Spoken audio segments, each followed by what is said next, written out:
नमस्कार दोस्तों, मैं सत्येंद्र तोमर स्वागत करता हूं आपका अपने YouTube channel concept with Satyendra में। और आज मैं आपको दो चीजें बताने वाला हूं इस वीडियो में। अगर आपने इन दोनों चीजों पर गौर किया तो समझ लीजिए कि आपका सिलेक्शन कोई रोक नहीं सकता है। दुनिया की ऐसी कोई ताकत नहीं है जो आपका सिलेक्शन रोक दे। तो पहली चीज क्या है कि हमें पढ़ाई के दौरान करना क्या है, और दूसरी चीज क्या है कि हमें एग्जाम से जस्ट पहले क्या करना है। तो इन दोनों चीजों पर मैं इस वीडियो में आपको बताऊंगा कि जब हमारी कोचिंग स्टार्ट होती है तो जिस समय हम कोचिंग कर रहे होते हैं तो उस समय हमारी सीखने की प्रोसेस होती है। हम बहुत सारी चीजें सीखते हैं। उसमें क्लास में क्या करवाया जा रहा है, क्लास के अलावा जो नोट्स दिए जा रहे हैं उन नोट्स को आप क्या करें, उन नोट्स को यानी जो चीजें क्लास में करवाई जा रही हैं प्लस जो प्रिंटेड नोट्स आपको मिल रहा है वो सारे के सारे एक कॉपी के अंदर आ जाना चाहिए, एक रजिस्टर के अंदर आ जाना चाहिए।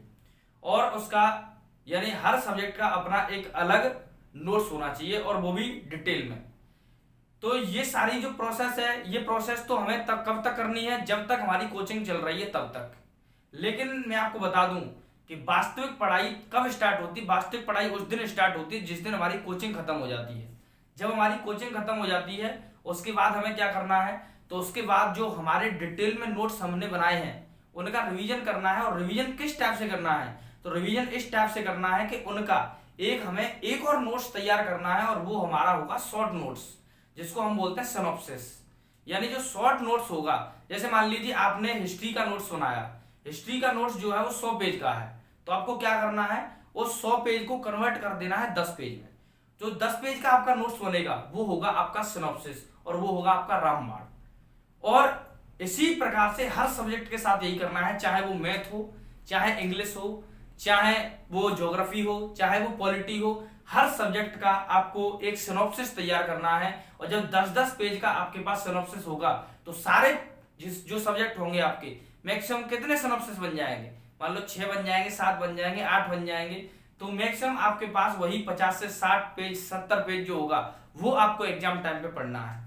जब आप एग्जाम देने जाएं तो एग्जाम से 5 दिन या 7 दिन पहले कुछ नहीं पढ़े, केवल और केवल वही सिनॉप्सिस पढ़े, बार बार दोहराएं। जब 60 से 70 पेज होगा तो कम से कम दिन में आप 2 बार दोहरा पाएंगे उस चीज को। और जब आप एग्जाम देने जाएंगे तो उस समय यानी जो आपका कॉन्फिडेंस होगा वो कॉन्फिडेंस बढ़ जाएगा। और कॉन्फिडेंस के बढ़ने का कारण क्या होगा, आपका रिवीजन कई बार हो चुका है। क्योंकि एग्जाम के समय में हमारे कॉन्फिडेंस के गिरने का सबसे बड़ा कारण होता है सारी चीजों का रिवीजन नहीं हो पाना, और हमारा जो मनोबल होता है वो डाउन हो जाता है, कॉन्फिडेंस डाउन हो जाता है। क्यों? क्योंकि हमारे माइंड में यही चलता रहता है कि अच्छा हमने ये वाली चीज नहीं पढ़ पाई, ये वाली चीज नहीं पढ़ पाई।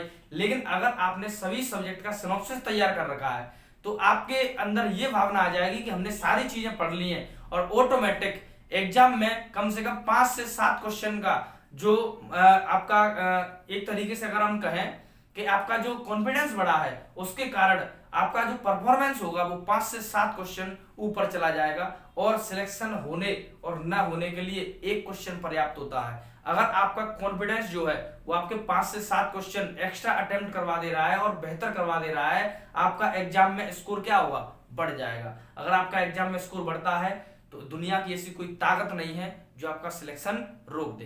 दुनिया की ऐसी कोई ताकत नहीं है जो सिलेक्शन रोक दे। इसीलिए अगर मैं कहूं कि तू रख वो हौसला, वो मंजर भी आएगा, प्यासे के पास चलकर समंदर भी आएगा।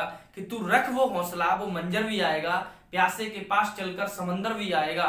थक हार के न रुकना ए मंजिल के मुसाफिर, मंजिल भी मिलेगी और मिलने का मजा भी आएगा। चलिए तो यहीं पर रोकते हैं इसको।